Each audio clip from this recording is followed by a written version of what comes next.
আজি জীৱনত প্ৰথমবাৰৰ বাবে এনেকুৱা লাগিছে যেন সময় থমকি ৰৈছে।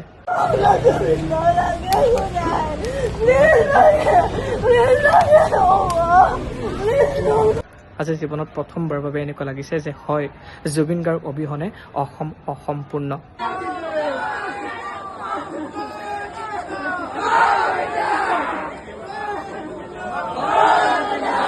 বৰ্তমান মুখ্যমন্ত্ৰীৰ ভিতৰত আছে আৰু এইদৰে বাহিৰত অজস্ৰ জনতাৰ কান্দোন দেখিবলৈ পোৱা গৈছে আৰু বহু লোক এই মুহূৰ্তত ৰাজ্যৰ ভিন্ন প্ৰান্তৰ পৰা আহি আছে অসমলৈ, গুৱাহাটীলৈ।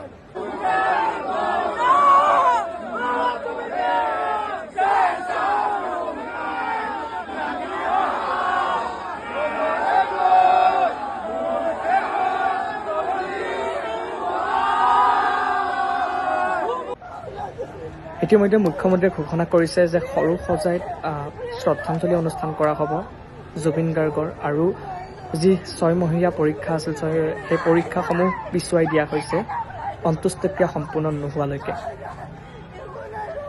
সেই সময় সঁচাকৈ বৰ কষ্টকৰ।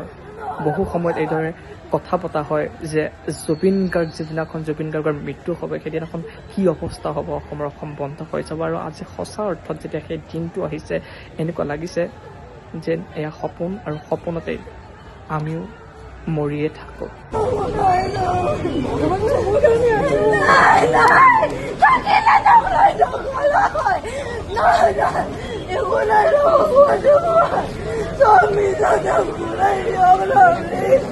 No, la boca va de Dios.